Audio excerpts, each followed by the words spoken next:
Last night I finished watching the new Netflix documentary on the actor Charlie Sheen, and it sparked some new thoughts and observations for me about his birth chart because I've used his chart as a case study in the past for Saturn in the 10th house. But after watching the Netflix documentary, it gave me a number of new insights. So I wanted to talk about that and share some of those observations about his birth chart with you today.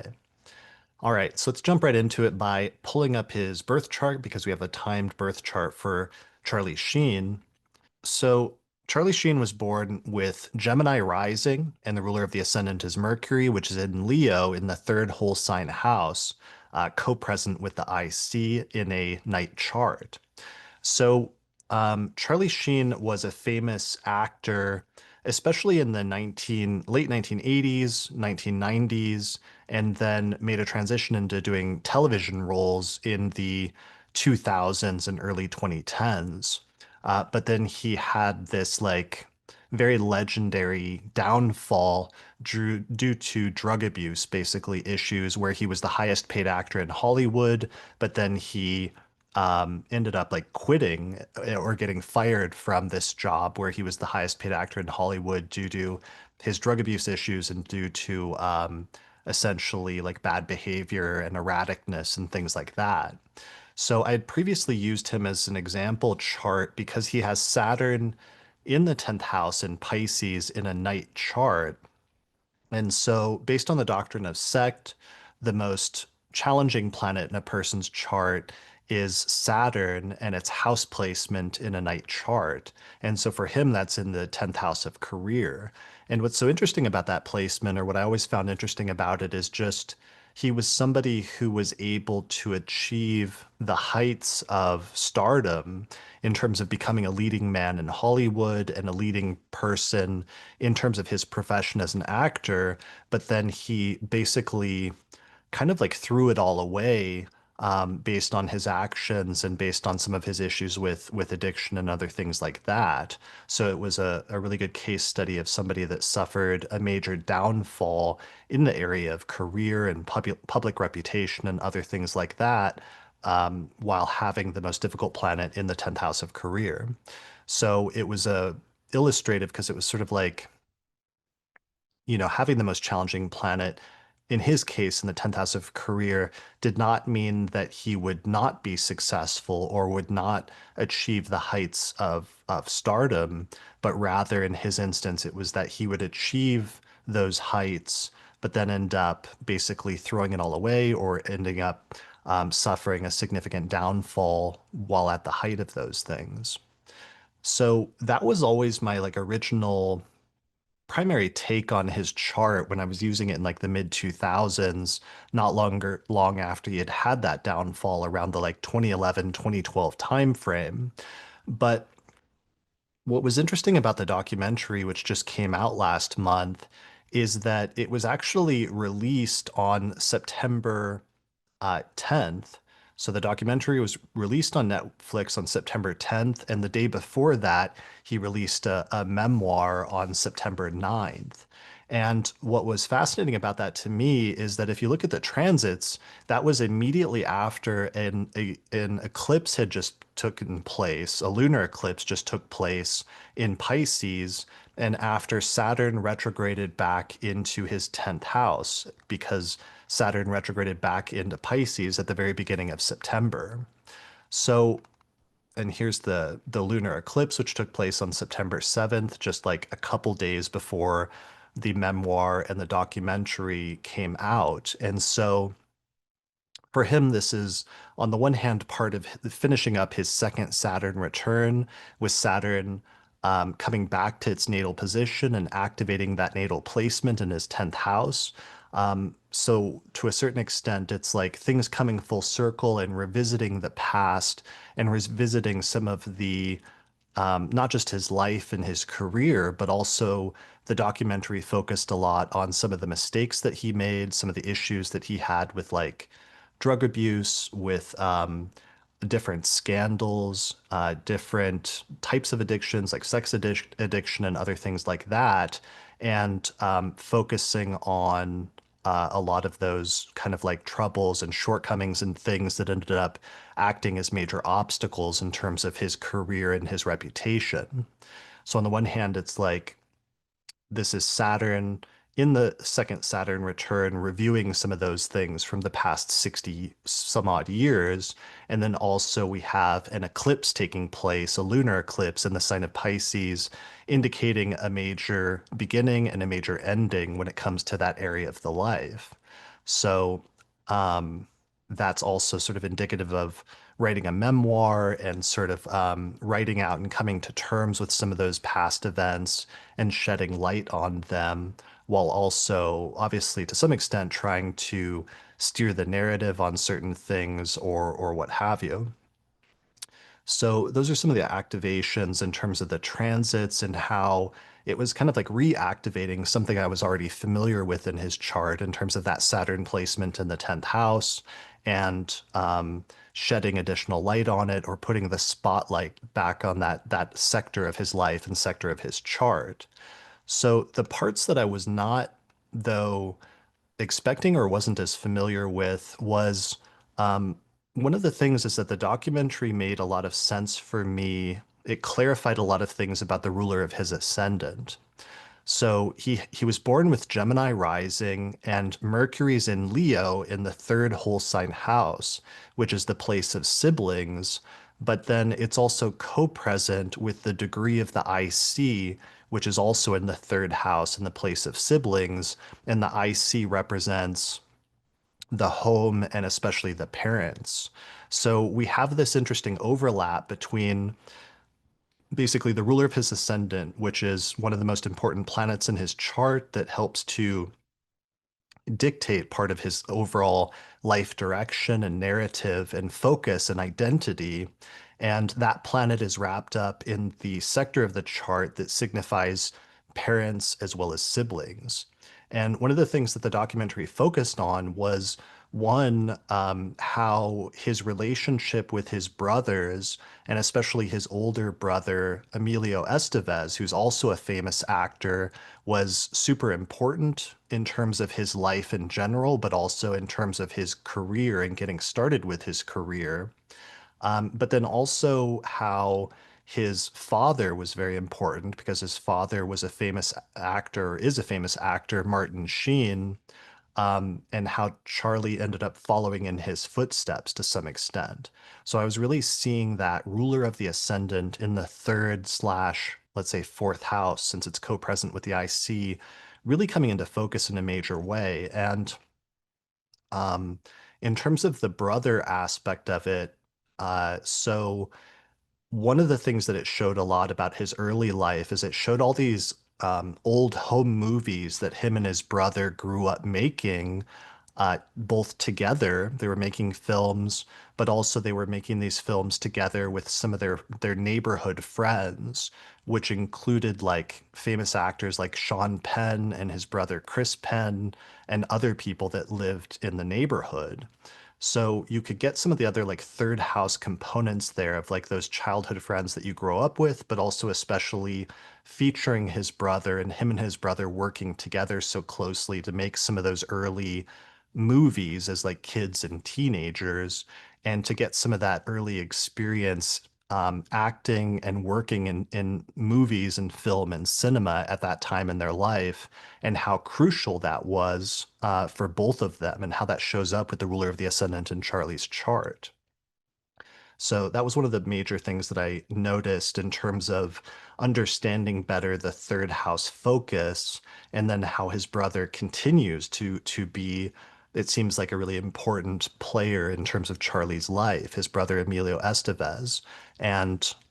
um, one of the ways that that was significant is that repeatedly, it seemed like in the documentary at one point, Charlie said that Emilio, his brother, was a little bit older than him, and Emilio was able to get into acting first, and that started giving him access to like parties and like clubs and to all sorts of exclusive things that Charlie himself wanted access to, which or was often implied to be like fifth house things, like the ability to go to like parties or connect with people or women or what have you. Those are the things that Charlie was seeing his older brother being able to do by getting into acting and that he wanted for himself. So in some way, it was like he was almost inspired by his brother to follow in his footsteps into acting, which he did right away after high school, basically, or during high school. And that's kind of fascinating to me because it was reminiscent of a chart that I used in the Fifth House series, which was the birth chart of Serena Williams, where the ruler of the third and the fifth house of like games and sports. And Charlie has this kind of similar thing, not involving the rulers, but just having this very prominent third house and having siblings and parents being so important to Charlie in his overall career, but then also having this very prominent fifth house with Venus in Libra in a night chart. And we'll get to that a little bit later because that ends up becoming, it seems like, a really key component for him. So, yeah, so growing up with a famous brother, or a brother who started getting famous a little bit earlier than Charlie did, and that inspiring him in some ways. I mean, another part of it actually that was really fascinating in terms of the brother component, and one of the things that came out is that it turned out that his brother Emilio was the first choice for the role in the lead role in the movie Platoon. But the production of that movie got delayed by a couple of years. And even though they initially both auditioned for the role and Charlie didn't get it, there was some sort of delay for a couple of years. And then eventually, when it came time to produce the movie, Charlie had gotten older, and for whatever reason, he ended up getting the lead role. And that ended up being Charlie's breakout role in Platoon because that movie won the Academy Award for like Best Picture that year. So we can see that there's like important things tied in with Charlie's overall career and life direction, with the ruler of the Ascendant being in the third house and just his brother coming up in different ways during the course of growing up and during the course of his early career as an actor. And then, even their careers and like their early filmographies are kind of interesting because it's like Charlie was doing some comedic roles and then Emilio was doing some comedic roles. And there's a little bit of an interesting implicit like competition there between the two of them almost, although it seemed largely like supportive and like friendly in different ways. All right, so that is some of the third house component in terms of siblings and how the ruler of the ascendant was coming up very strongly in the area of siblings. But the other element that came up incredibly strongly throughout the documentary was his father and what a huge influence his father played in his life, but also what a huge recurring influence and role that his father played, especially as Charlie fell into addiction at different points in his life and his life started to unravel. It was really clear that his father was the one that was like stepping up and attempting to step in and like attempt to get Charlie help and all sorts of other things like that. And what's fascinating about that is that actually shows up in Martin Sheen's chart, in his father's birth chart, because we actually have a time chart for Martin Sheen, and he was born with Aquarius rising. Gemini is on the fifth whole sign house, and the ruler of the fifth house of children is Mercury, which is in the sixth house of illness. And the sixth house is sometimes where we can find, especially in a modern context, addiction is often viewed as a type of illness. And I think that's what we're seeing there with his chart is like he was dealing for a large part of his adult life with a son who was going through different phases of addiction at different points and was often like spiraling out of control. And at different points, Martin Sheen was trying to do things in order to get things back on track to help Charlie and to do whatever he could to sort of be a responsible parent and help him navigate that and like not die, including doing like drug interventions and like sending him to rehab. Or at one point, like Martin Sheen does like a press conference to announce that like Charlie's overdosed or something and he's in the hospital, and Charlie resents this because he doesn't want his business out there, but that was something his like father was doing to attempt to get him to get help and to make other people aware that he needed help. So I'm sort of fascinated by that connection here with the ruler of the fifth house of children and the sixth house of illness, especially as I'm starting to make the transition from doing the fifth house episode and that series that I'm completing now and moving into the sixth house and starting to understand what physical ailments and physical illness and physical like addictions can be like sometimes. All right, so back to Charlie's chart. So what was coming up really strongly though is the early influence of his father and the fact that his father was a famous actor who was in a bunch of really prominent movies, including like a really famous role in Apocalypse Now, and where Charlie and the family sometimes were like taken to the sets where their father was like filming some of these famous movies, where they actually went out to the Philippines for a period of time when they were filming Apocalypse Now, so that he was kind of like around that environment and around his father's acting and around the family business of like film and acting and cinematography and everything else. So on the one hand, what I was seeing there is that the ruler of the Ascendant is not just in the third whole sign house, but it really is co-present with the IC there. And so we're getting this very heavy fourth house component that's coming into play with Mercury as well. So that it's not just, if Mercury was just there in the third whole sign house on its own, then it would really be focused more on siblings. But instead, we're seeing this really interesting overlap between siblings, but also the father, and the father playing a really crucial role in terms of the native's overall life direction and identity. And one of the interesting things, there were two interesting points with it that I saw, because it's not just the ruler of the ascendant, which is also the ruler of the fourth whole sign house, which is Mercury, because we have Virgo on the fourth whole sign house. But then we also see two other things. One, we see that the sun, which represents one's identity, is there in Virgo in the fourth whole sign house. And it's actually applying to an opposition with Saturn in a night chart, which is very important. But then the sun is actually exchanging signs with Mercury. So there's actually this very close exchange of signs, or mutual reception or generosity or whatever you want to call it, where the ruler of the fourth whole sign house is in the third whole sign house and the ruler of the third whole sign house is in the fourth whole sign house. So it's creating this very strong link between, again, like the father and the siblings, as well as other important third house activities like the third house and like communication. So what's important about that is they grew up with a famous father, and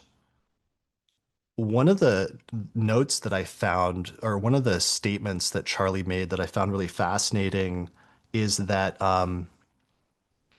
they grew up watching their father in films, and some of the films from like the 1960s and 70s when they were growing up were kind of violent, and their father actually died in a bunch of his movies. So one of the quotes from Charlie is he said, quote, "We watched dad die a lot," end quote. And I think that really spoke to that sun being placed there in the fourth whole sign house, and it's applying to an opposition within 3 degrees to Saturn in a night chart. So this is actually a condition of maltreatment. And then the sun is also applying to a conjunction with Uranus and a conjunction with Pluto. And they literally grew up in some instances seeing their father get killed violently in films. And so on the one hand, it's interesting because it's one of those examples again where sometimes a placement in a chart can be very literal. Like this could have been an indication with the sun having these types of afflictions or maltreatments in the chart of like the loss of the father or the absence of the father, if the father had actually like physically died or not been present for some reason. But instead, because the father was like manifesting that creatively, it was like he was dying in movies, but that was still in some ways impacting them in some ways, because then interestingly, what would happen is in the home movies that him and his brother were shooting, they would often be like violent and they would be like dying or getting killed in different ways and using like fake blood and stuff like that in some of these home movies that he was shooting with the brother, so that one of Charlie's reflections was that like the violence of some of the movies that his father was in was somehow kind of like rubbing off on them in some ways. So that I really spoke to me a little bit in terms of the sun in that kind of challenging position in the fourth house and applying to that opposition with Saturn, as well as how there's that connection between the fourth house and the third house of siblings. And it was kind of like what the father was doing was influencing both Charlie as well as his brother and the home movies that they were shooting. Which now that I think of it, even like home home is also a signification of the IC. So that's the other thing that we're seeing with the IC being placed there in the third house is like Charlie and his brother shooting home movies together, basically, and then being influenced by their father in doing so. All right, so those are some of the things. And then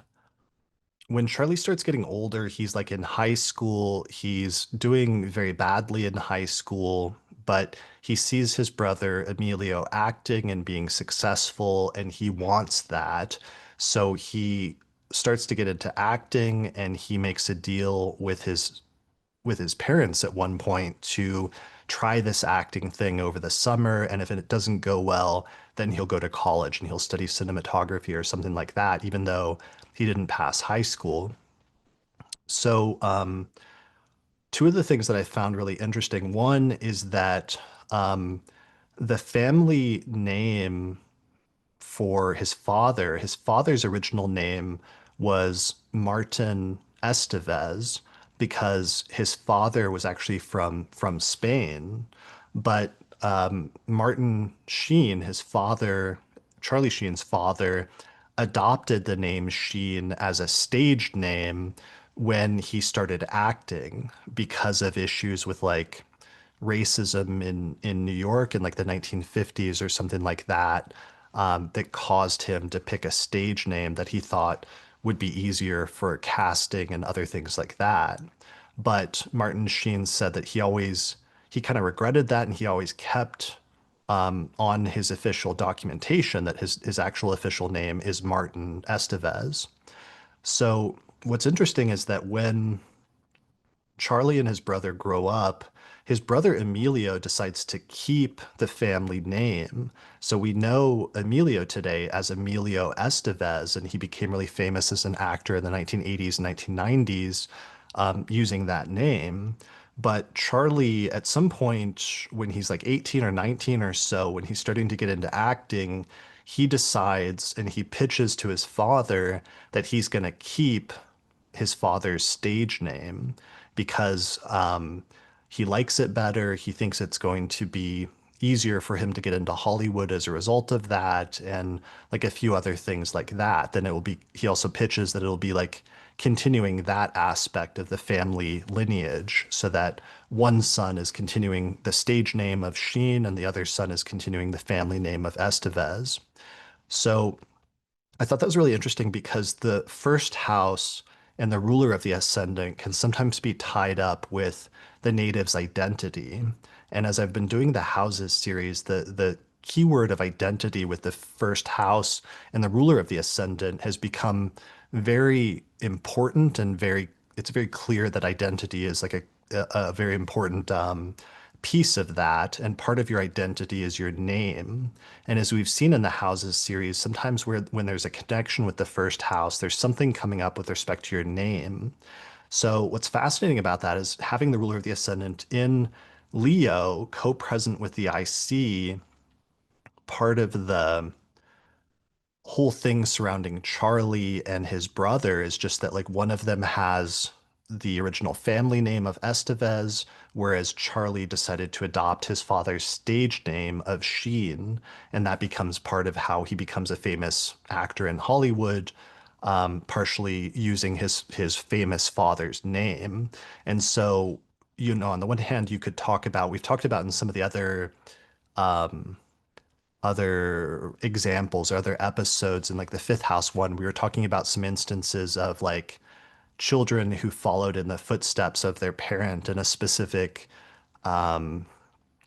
career field, like especially acting. And then nowadays, some of the accusations of like nepotism and some of the arguments surrounding that and the usefulness of that designation and things like that. But we're partially seeing some of that here just in terms of his deliberate choice to take his father's stage name and that eventually becoming perhaps even more famous as a name as a result of Charlie adopting it and using it after that point, and then everything that he's subsequently done. So there's just something very interesting there in terms of the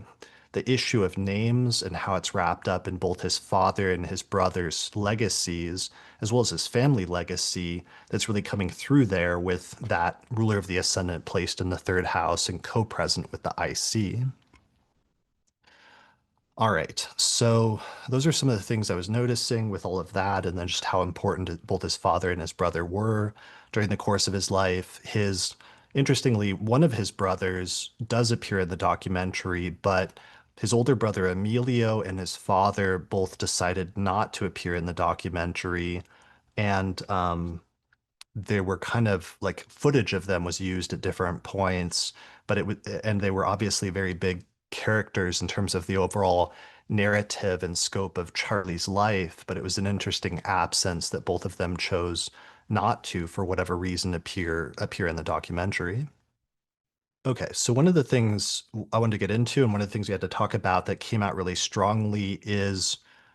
in the Fifth House series, I talked about the fifth house as a place that has to do with like good things that relate to the body, as well as the fifth house is traditionally the place of like pleasures and things like sex and sexuality, but also fun and games and parties. And Charlie has this Venus placement in Libra in the fifth whole sign house, and it's in a night chart. So it's like theoretically supposed to be the most positive placement in his chart. And that placement is just drawing a lot of weight because it was really clear throughout the documentary that like one of the ultimate things about this guy's life was just that he really loved fifth house activities, and a large part of his life had been directed towards that. So that includes like parties, that includes drugs and drug use, and also a large focus on like sex and sexuality, including not just like promiscuity and things like that, but also seeing escorts and interrelationship between his drug abuse and alcohol abuse, and then basically like sex addiction as well at a certain point. And there later also, of course, were topics related to like children and having different children. And eventually he claimed that to some extent that having children later on in his life at a certain point helped him to get off of alcohol at a certain point. And he mentions like a specific instance with one of his daughters and not being able to drive because he was inebriated, being one of the last things that it took to help him kick one of the last addictions that he had. But I was just very fascinated. It reminded me a lot of, I had used the chart of like Dan Bilzerian in the fifth house episode of having, in his instance, he had like the ruler of the fifth house and the first house as Saturn in a night chart. And he had taken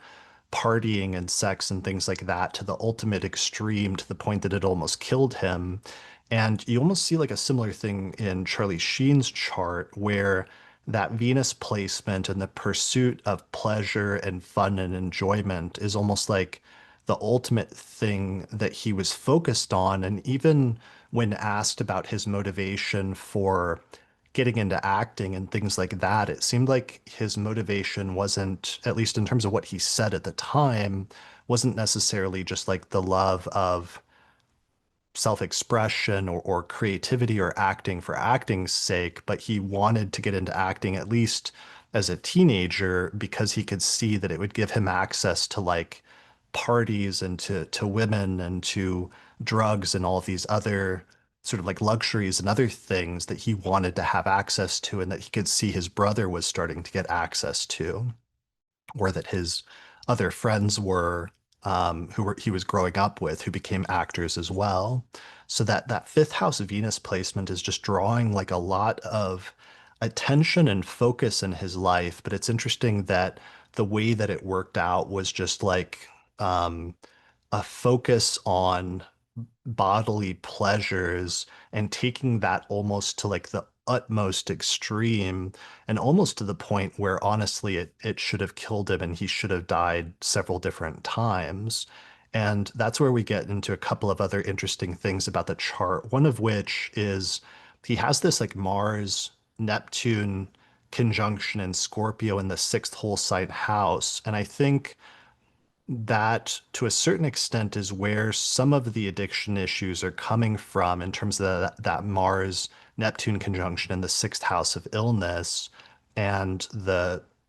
sort of compulsiveness, but also the aggression and some of the ways in which he would be aggressive when he was in these deep spirals of like addiction and things like that. Um, I mean, another way that it works out in terms of Venus and Venus's placement is that Venus is otherwise extremely well placed in this chart, and there's almost nothing wrong with it. It's in its own sign.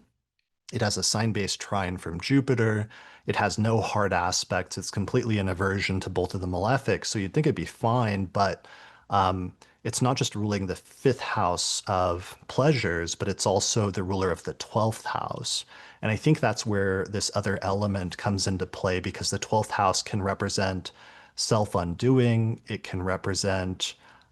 mental health issues, it can represent sometimes enemies or people that are undermining you or that are out to harm you in some way. And it can also sometimes represent long-term health issues. So one of the things that ended up coming up is in going on all these different drug binges and also having these different this like addiction and seeing so many different people where he was sometimes like paying for sex or doing other things like that. One of the stories that eventually came out is that he did develop HIV as a result of some of those interactions.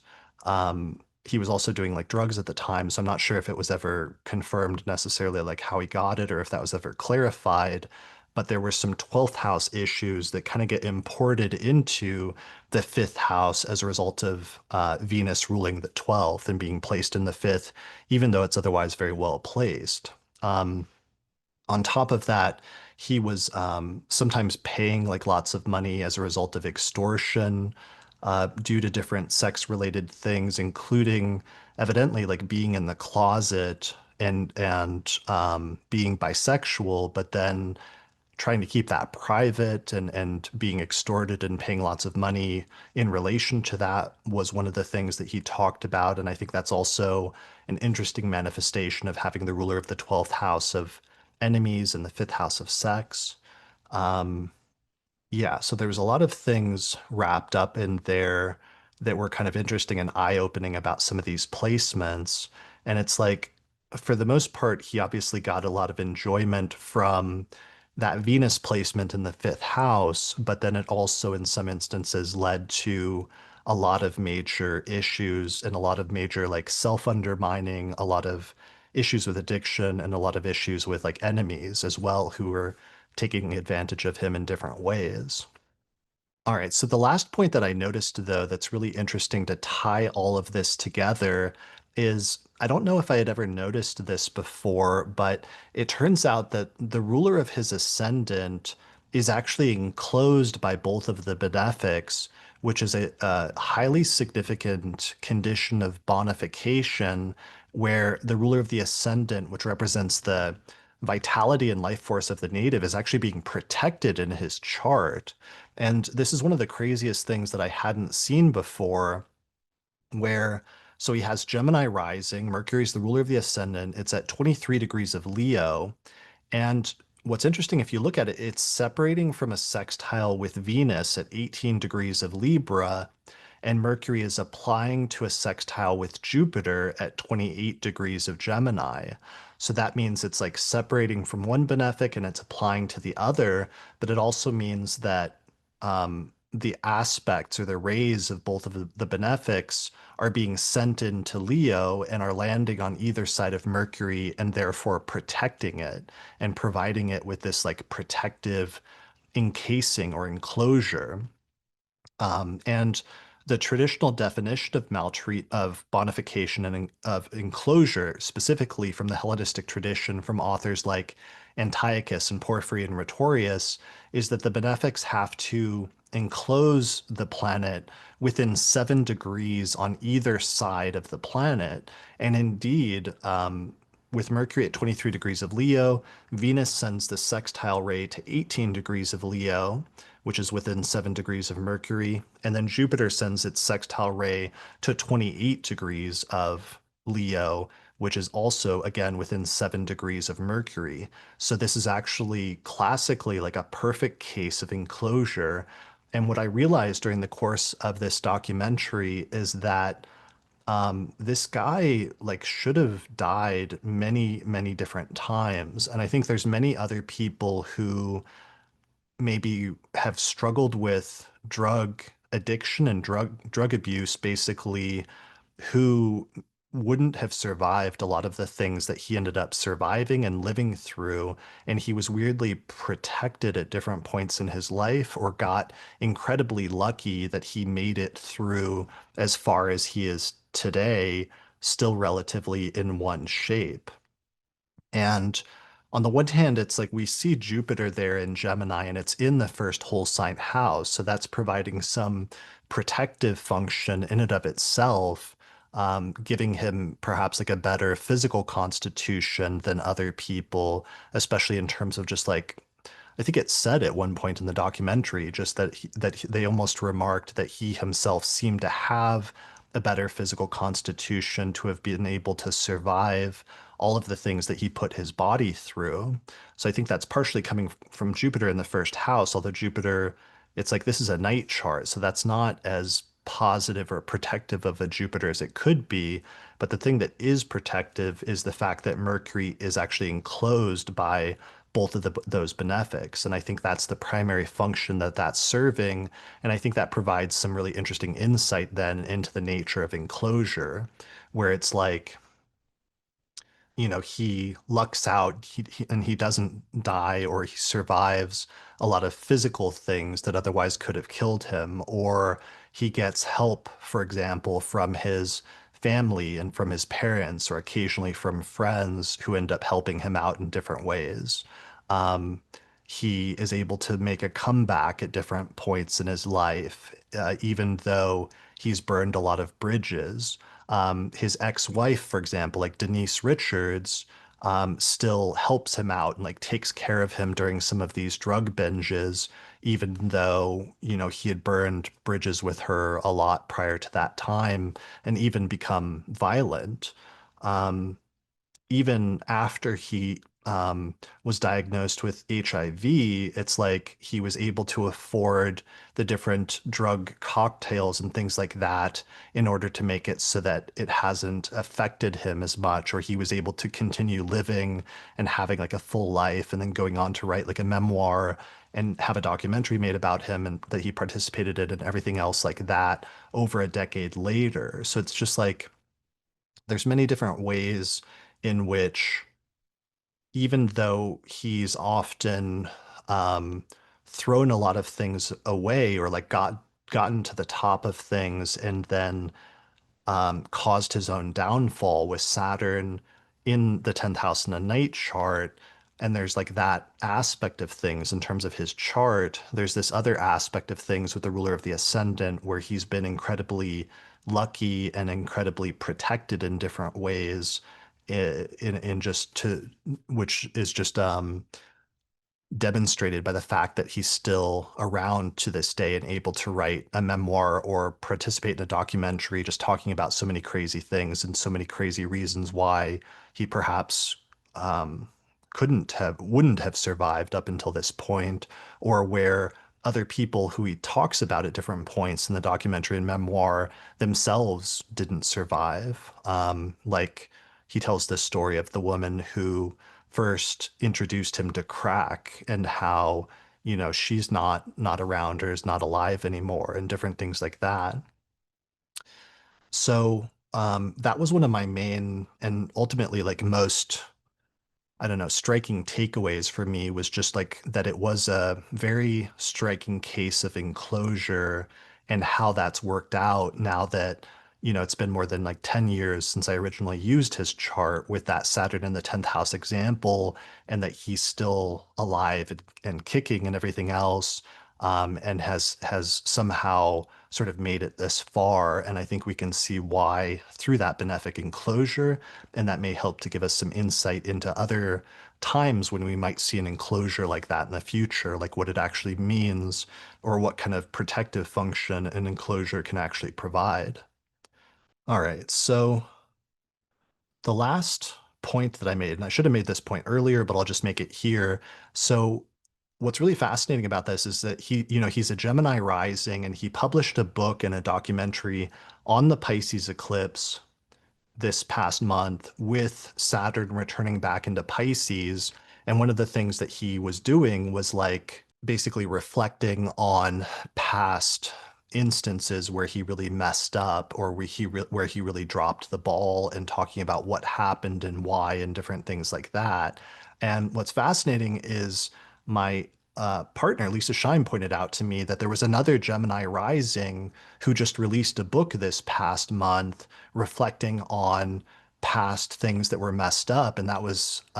Kamala Harris, who published a book that was like a memoir talking about what happened with the 2024 presidential election. So, and of course,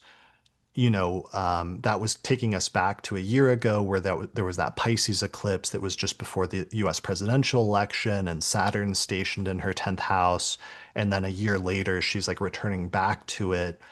um, in September, publishing a book that was reviewing what happened with the presidential election and reflecting on it. And then,